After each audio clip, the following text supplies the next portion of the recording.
This is Michael Woodward, and this is episode 95 of the jumbleThink podcast. T-minus 10, 9, 8, 7, 6, 5, 4, 3, 2, 1.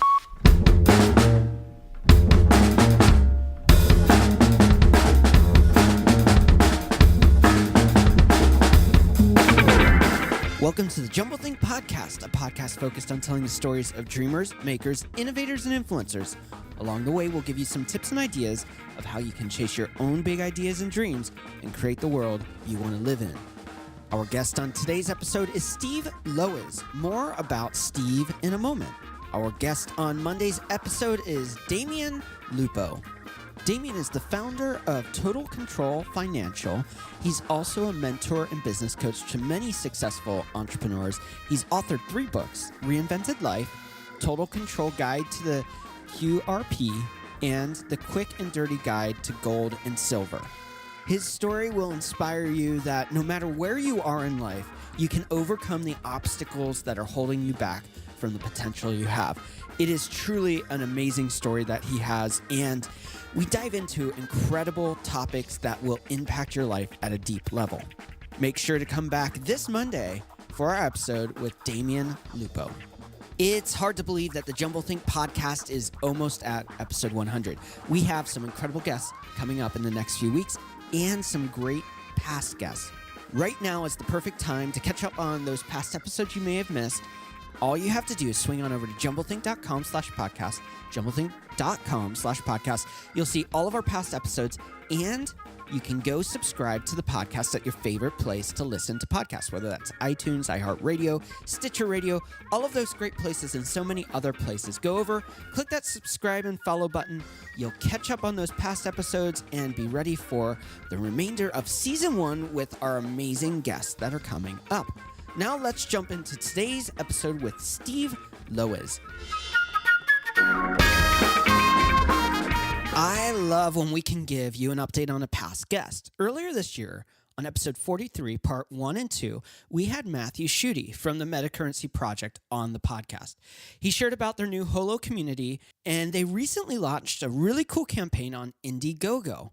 You may be asking, what is the Holo Project? Holo is a community committed to growing a truly peer-to-peer internet. Holo helps accomplish this by allowing anyone to access distributed applications simply by typing in a URL into the web browser.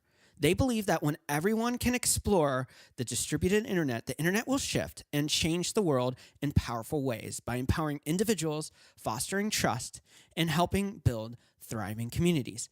So how can you learn more? Swing on over to Holo, HOLO.host. That's holo.host to learn more about their community, what they're creating, and how they're changing the face of the internet. Hey there, welcome to the jumbleThink podcast. My name is Michael Woodward. I'm your host, and I am very excited that you've joined us today for another great episode with an amazing guest. Our guest today is Steve Lowisz. He is a speaker, a business expert, and the founder of Qualigence International. He has spent over 20 years in the human resources industry. He's a highly rated speaker specializing in entrepreneurial best practices and talent management strategy. He's worked with the leadership teams for companies like Cisco, Starbucks, Whirlpool, Coca-Cola, Miller, Walgreens, and many others. He's been seen on Bloomberg, CNN Money, Detroit Free Press, and Fortune. If you want to learn more about Steve, you can check him out at stevelowisz.com. The link is in the episode notes at jumbleThink.com. Let's jump into our conversation we had today with Steve Lowisz. My guest today is Steve Lowisz. Super excited to have him on. Definitely an expert in what you do, and we're going to dive into that more. How are you doing this morning? I'm fantastic, Michael. How about yourself? I'm doing pretty well. It is another cold day in the Northeast, so get some chill out there for sure. You are a specialist in so many areas, but first, before we dive into your specialties, I really want to back up and hear a little bit of your backstory, how you got into what you're doing today, and a little bit of your journey of discovering your passion in the world of business experts and hiring and staffing and all of those elements. And that was actually the last place I'd ever thought I'd be, Michael. Okay. I mean, that's My education is actually I'm an architect, right? Oh, That's how wow. I started my career. Okay. And quickly realized that after sitting behind a drafting board for 50, 60 hours a week, Wow. that wasn't my calling Wow. by any stretch. So I took a leap of faith in Okay. essence and jumped in and wanted to interact with people and jumped into a sales job.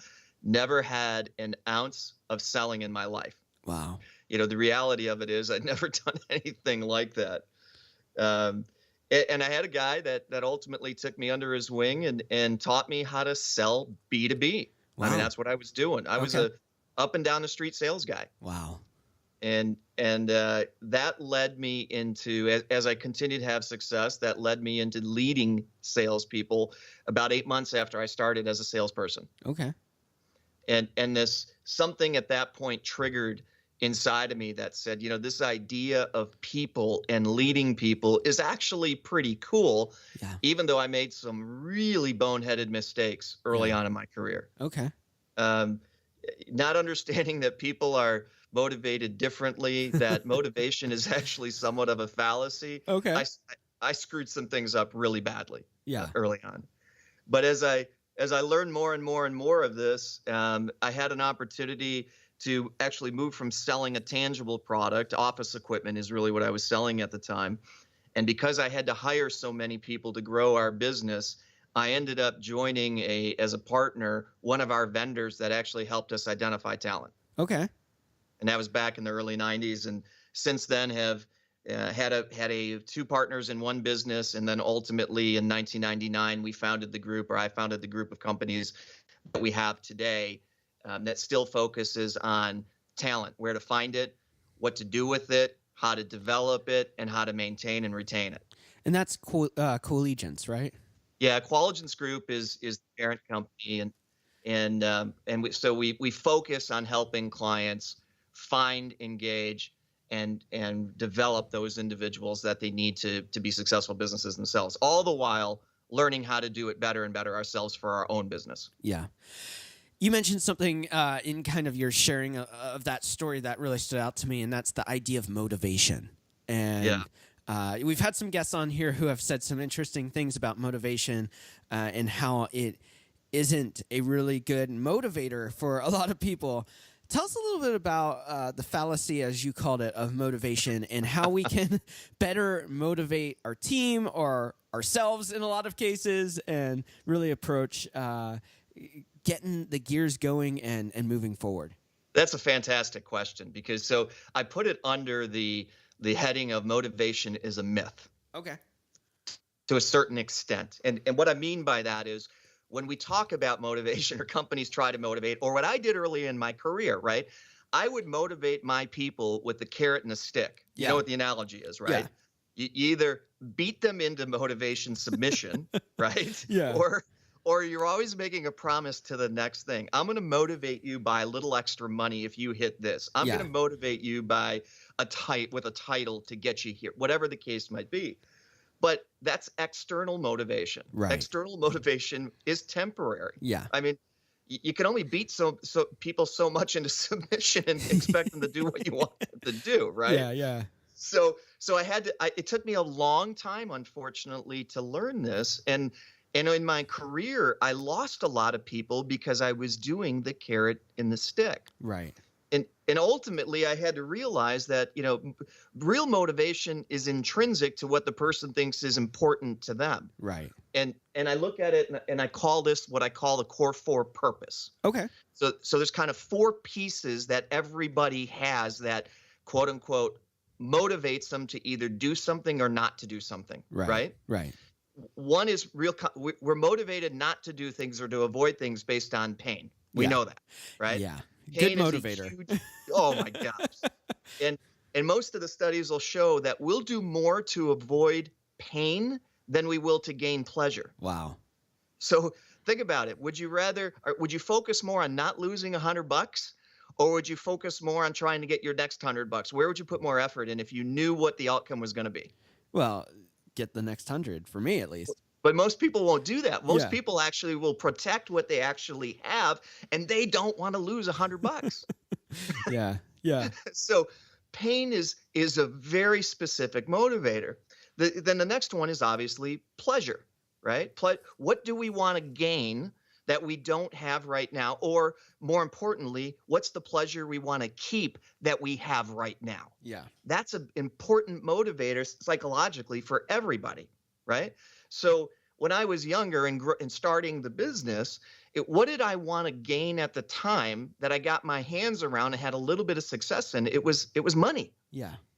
That's a motivator for a lot of people at that period of time, even though it's temporary. But that was my initial pursuit. So we've got pain and we've got pleasure. The third one I just mentioned is actually this idea of pursuit, getting something we don't have now that we want to go after. We want to go after a spouse. We want to go after, some other thing that could bring us pleasure, could bring us, hopefully avoids pain, but it's something that we want to go after. And then we obviously all have kind of personal items, whether it be faith, family, or something along those lines, right? Understanding those pieces in an individual is much more powerful than dangling a carrot or a stick. Right. So the 4 is pain, pleasure, pursuit, and personal. Yeah. And the questions to ask. So it's one thing to say, here's the 4. It's another thing to say, how do you figure them out? Right, because they're going to be different from person to person and from season of their life even. You're so right on that, Michael. And think about, and I do this myself. So I have 2 kids that are the Millennials, right? So, and I'm a baby boomer.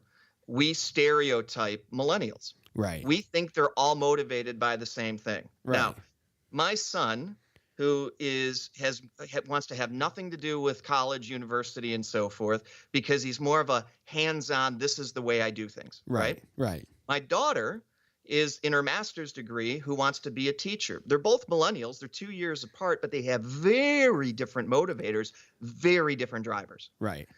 The question becomes, what's the question? So if the motivators are the motivators are purpose, the questions that you use to figure out what the purpose are basically you need to probe. Yeah. And you need to ask 4 questions in each of those categories. What, why, when, and how. Yeah. What do they want? Why do they want it? When are they planning on getting it? How do they plan on achieving it? Okay. Now think of the power in that if you knew that about every one of your employees, or you knew that about your spouse. Right. Right, absolutely. Well, and what you're talking about reminds me of something that I just experienced through social media and somebody I know. And they shared this story of, we're getting to the holiday season. They work for this big business. And last year, the business did X and Y and Z for Thanksgiving and Christmas and bonuses. And now this year, the business isn't doing it. Who knows the motivation for that? And all of a sudden, the morale for him is just like, it wasn't pleasant, the words he said in that post on Facebook. But yeah. It comes back to the whole concept of, what you're talking about, these 4 core principles and motivation of saying there is a systemic issue in that business of creating culture that really fosters these principles.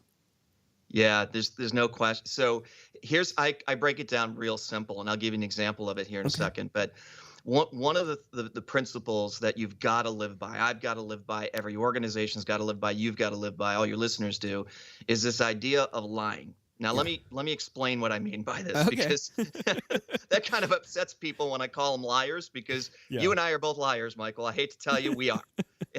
And let me explain what I mean by this, because there's this idea, and because it goes right into culture of your organization, the culture of your friendships, all the way around. Yeah.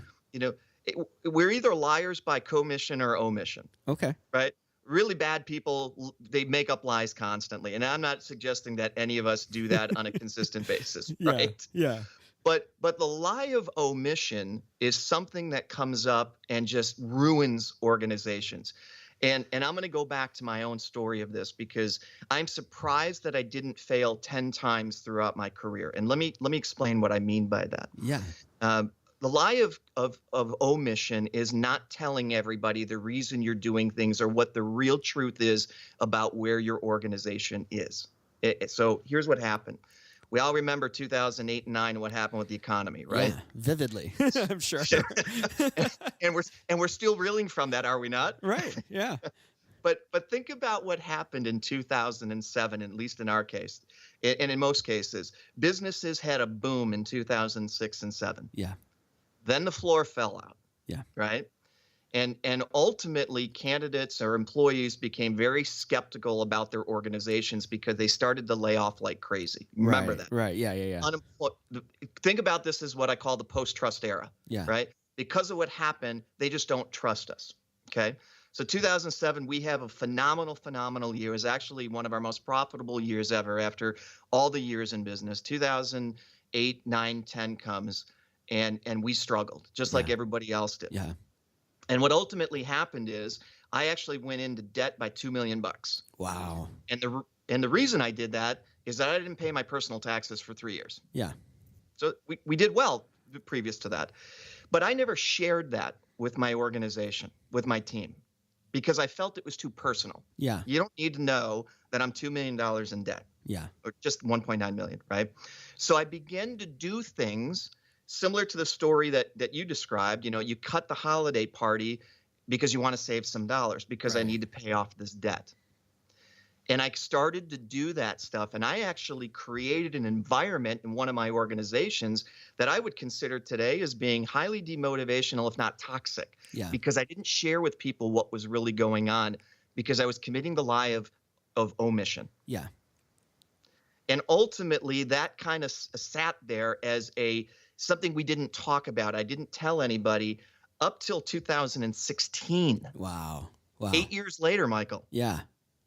So in 2016, I actually went to my team because most of my team had been with me back in the day. And I said, guys, here's where we are. Here's where I was. This is why we did these things. And because we just paid off $2 million in debt. And there was this look on their face of all you had to do was tell us. Yeah. Because we're in this together. Yeah.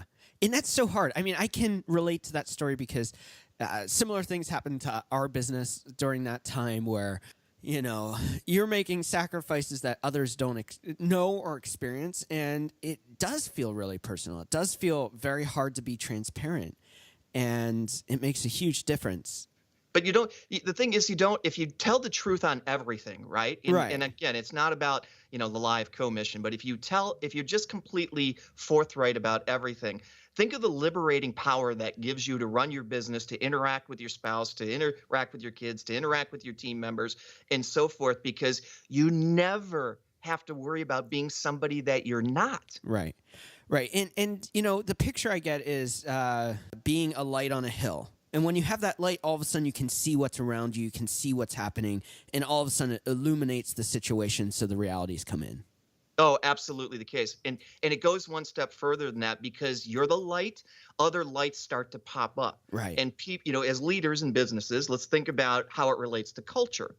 If we hold things in, whether we think people know about it or not, they do, and they hold things in. Right. So we talk about creating these cultures of collaboration and so forth. The easiest way to do that is to be honest about the good stuff and the bad stuff. Right. And we want to hide the bad stuff. Yeah.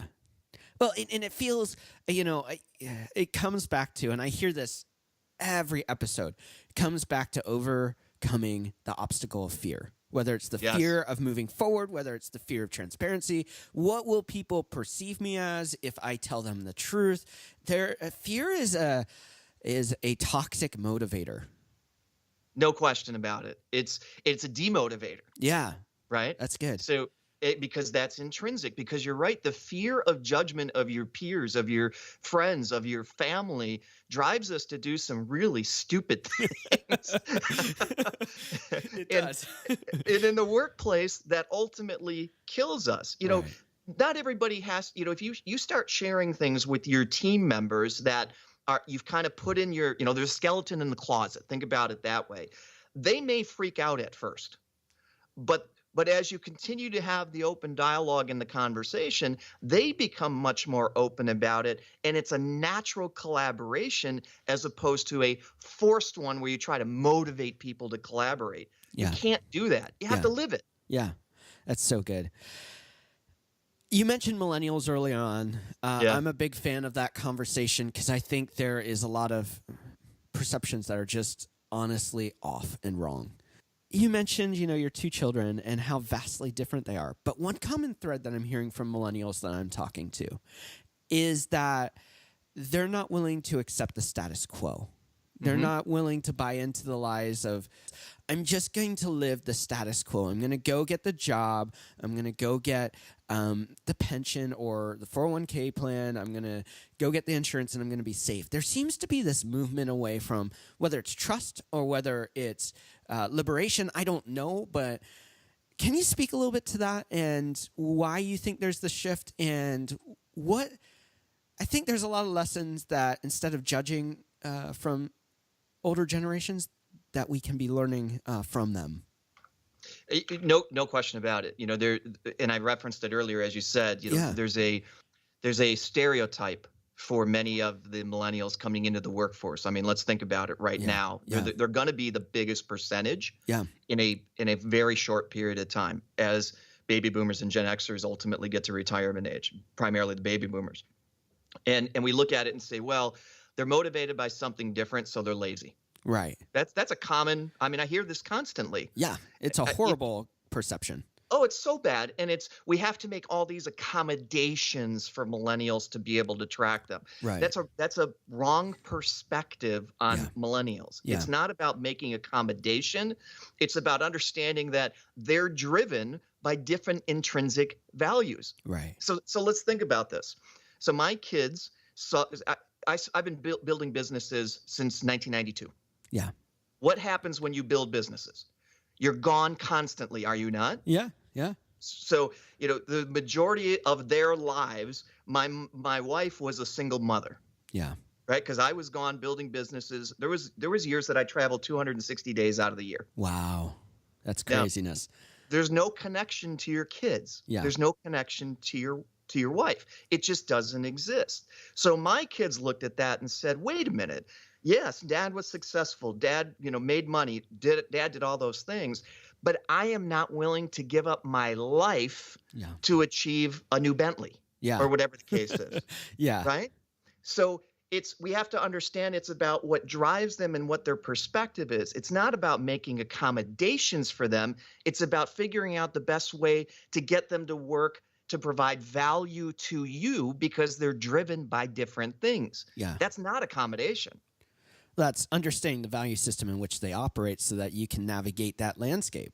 Oh my gosh, that's so true. And then understanding we've still got to be able to not make stereotypes even in that end, because every millennial, just like every Gen Xer, you said it earlier, Michael, is driven by a different set of values. Right. Yeah. And I think so often it's easy to paint a massive broad stroke picture when, the buzzword in entrepreneurship is niche down. Get that, and all that kind of stuff. It drives me nuts because I think it's a little too crazy. But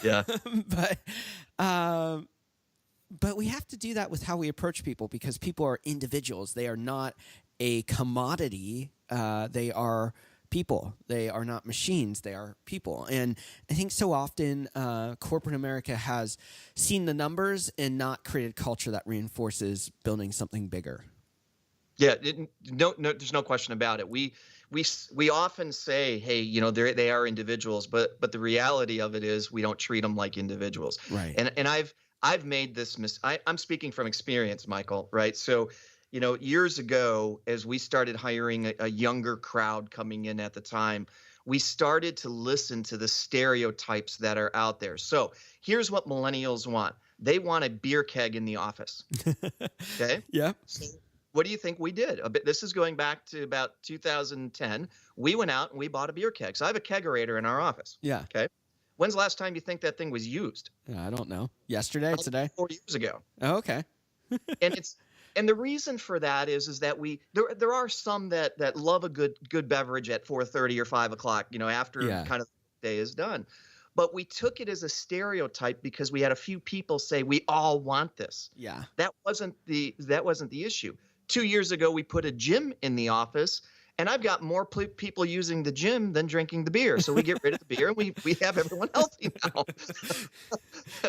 because they were more motivated by something different. Right. And we have to continue to look for that, not just in our millennial team, but even broader than that. Yeah. But the stereotype seems to hit the millennials. Yeah.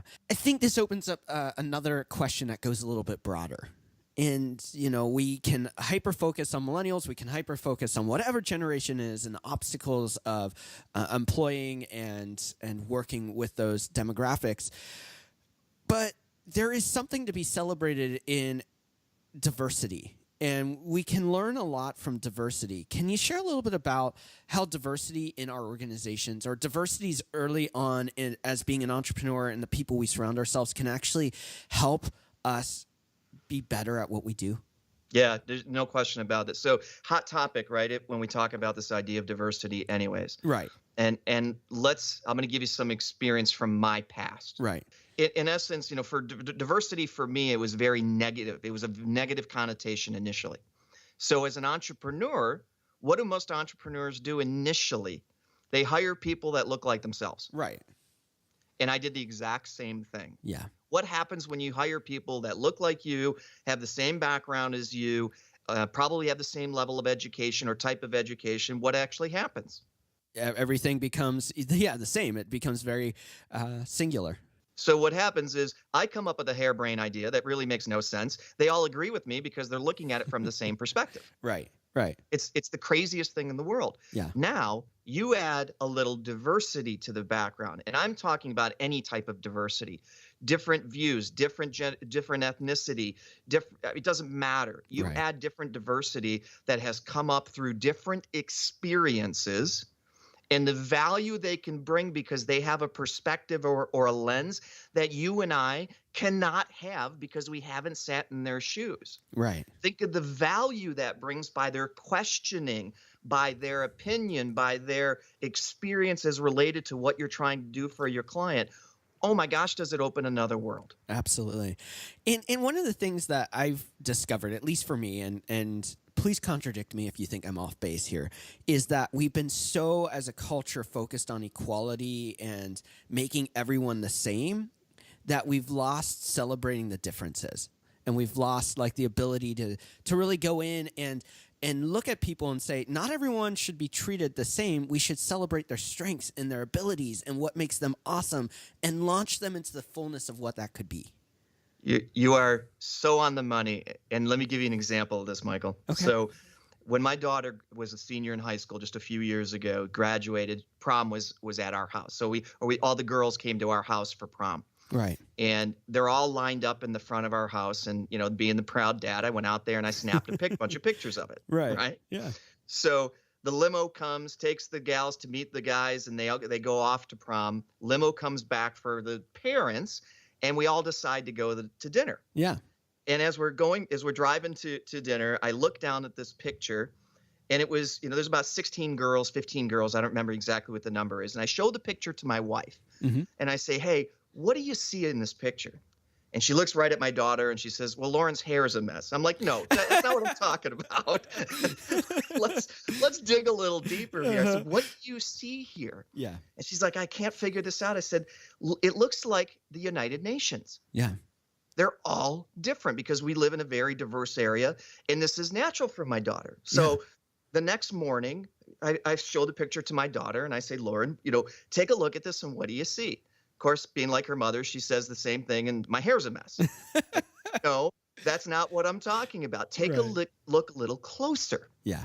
And she didn't see it, and I had to point the same thing out to her, and I said, it looks like the United Nations. This is awesome. Yeah. I said, how do you make this work? And she thought about it for a second. She said, Dad, the difference is that we will sit down, and I will her other friend is Lauren, and I will talk to Lauren and say, how do you manage your hair because it's so different?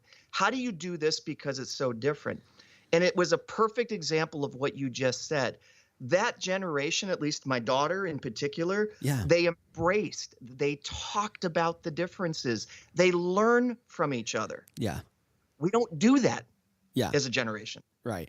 Yeah, it's moving from this argument of equality into Well, I think the better way to say it is when I was growing up, it was all about tolerance. I'm sure you experienced the same thing. And we've got to move past the tolerance and into the exact word you said there, which was embracing each other. And not be afraid to ask the questions of why and how. Yeah. Why do you do what you do? How do you do that? Why is that different from what I do? So we can understand each other's perspectives. We can't live in each other's perspectives, but we can sure engage and have dialogue about it, which embraces our differences. Yeah. We're different for a reason. Yeah. We've had some amazing guests on who are vastly different than me and have different ways of talking and different ways of communicating, different ways of perceiving the world. And in the beauty of our conversations, I was able to understand something that maybe I wasn't able to understand before because I saw it differently. No question. And bring that difference into the business setting now. Yeah. Right? Yeah. So whether you're an entrepreneur or you're a billion-dollar organization, the different perspectives allow two different people expanding your business. Yeah. Yeah. You just can't replicate that. No, you can't. What we're talking about in the larger scope of things is creating a diverse DNA pattern. And how as business owners, or maybe entrepreneurs that are early in their journey, start to create a DNA for their company that's really going to set them apart and set them up for success? Yeah. So one of the things I would suggest for any entrepreneur based on my own experience is once you begin your organization, start to look for people that don't look like you and I and don't have the same background. Yeah. Right off the bat, because that's something that you've got to build into your organization, that the different perspectives, the different ideas are so important from day one. Do not make the mistake of hiring all the people around you that look like you, act like you, talk like you, and so forth, because that does not drive businesses to succeed as quickly as it does when you have diversity. But you've got to start it from the beginning. Introducing it later is very difficult because it creates resentment. Yeah, that's good. How can we as business owners, as entrepreneurs, as people that are in the position to make cultural changes in our organizations, how can we start to identify our own weaknesses so we can build a team that builds on the strength of others and really expands our abilities based on building a team, that complements each other instead of competes in the same space? Stop lying to ourselves. Okay. That's the first. So it's a bit of a philosophical answer, but yeah. But once we realize we've got to look at it this way, we have a tendency to either live in the past or live in the fantasy of the future, right? So that's kind of the school of thought.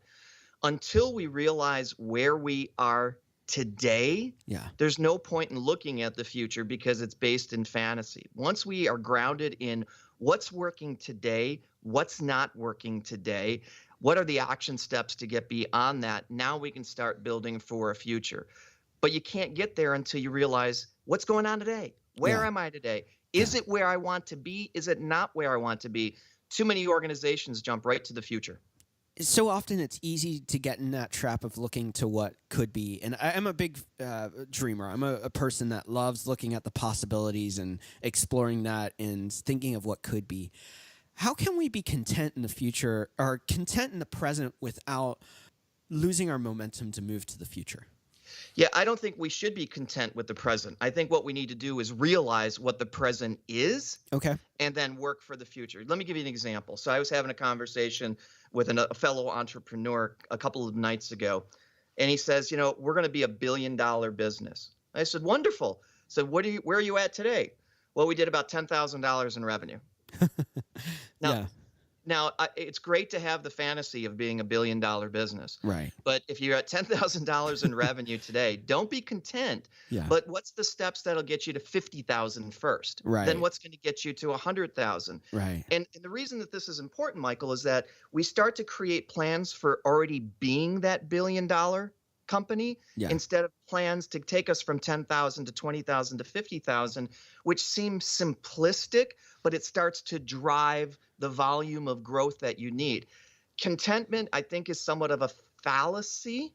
We need to understand where we are and always think about life as expansion. Yeah. Who you are tomorrow should be more than who you are today. Yeah, that's good. Does that help put it into perspective? Yeah, I think so. And you mentioned the word simplicity, and I would have massive conversations with our development team for the company that I own, where I would talk about, like, we are overcomplicating simple problems. And I think so often as business owners and as people, we overcomplicate it and we make it a mess in our head. You mentioned about being honest and stop lying to ourselves. What are some ways we can do that? So it's interesting that you bring this up. So we have this process that we use in our organization that I use with my entire executive team. There's actually two of them. One of them is what I call a hot seat. Okay. So in my organization, I meet with my direct reports once a week or once every other week. And before we meet individually, one-on-one, they have to fill out what's called a hot seat. Here's the big challenge that I'm trying to deal with right now. Here's what I've tried to overcome it with. Here's what's worked. Here's what's not worked. Here's what I think are next steps, and so forth. And the reason we do that in the organization is it starts to create this honesty of where we are and the problems we're trying to field. Okay. So that's number one. Yeah. The second thing is that ends with, what is one thing, well, just one, that you can do today to start moving forward in fixing that problem? And not these big, huge, audacious goals, but literally, what is one practical thing that we can start doing today? As you do that with your executive team over a period of time, it almost starts this, it's like the snowball rolling down the hill. Yeah, yeah. The momentum picks up and you start to solve problems before they come up, or the really little problems go away and the really big problems become smaller, because we train our minds to deal with being honest about where we are today and what we can do today to start dealing with it. And that starts to permeate through the rest of the organization. It's been a lot of fun chatting with you today. There's going to be people that are digging what you're saying, and they may want to learn how to become better bosses or bring the right people onto their team. How can they get you have some great resources. How can they connect with you? How can they find you? Yeah, there's a couple of ways to connect. Twitter, it's Lowisz, SLOWISZ. We can connect on both my blog at stevelowisz.com. It's STEVELOWISZ.com. And then for more of the corporate side, Qualigence, QUALIGENCE.com.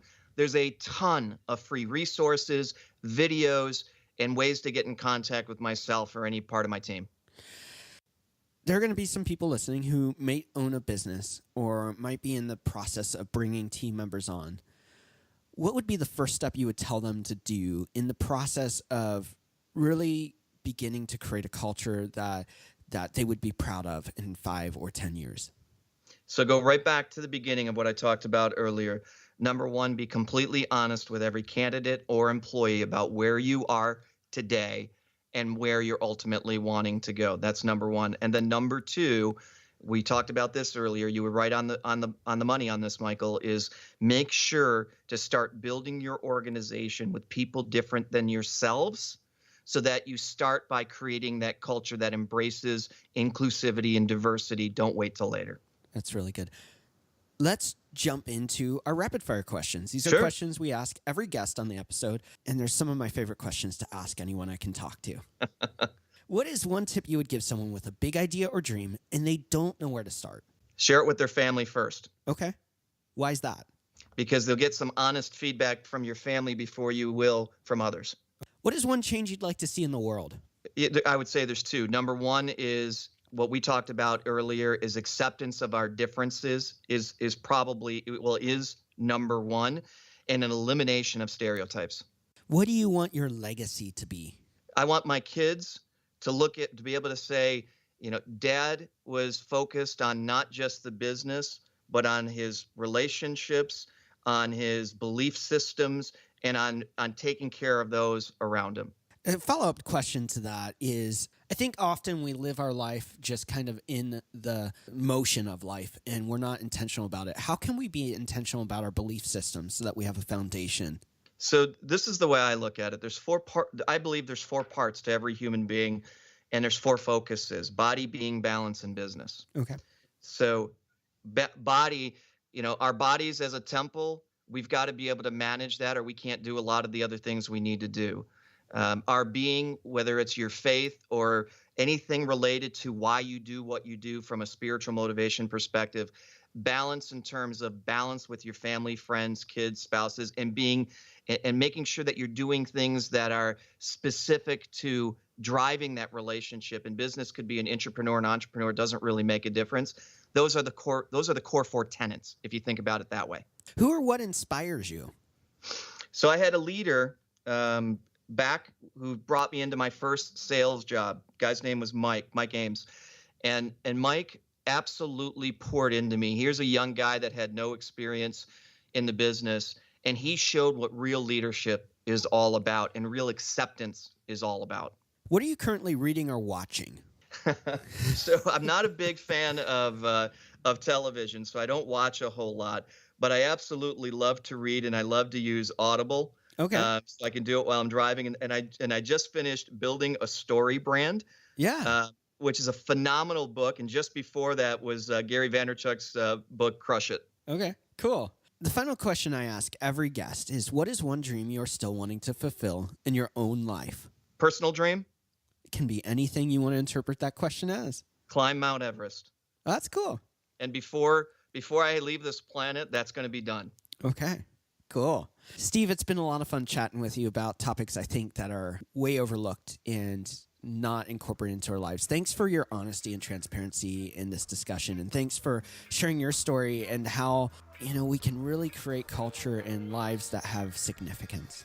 Happy to be a part of it, Michael. It was a blast. Once again, I want to thank today's guest, Steve Lowisz, for taking time out to share his story. You can check him out at stevelowisz.com or swing on over to jumbleThink.com. Check the episode notes. You can find links to both his websites and to social media channels.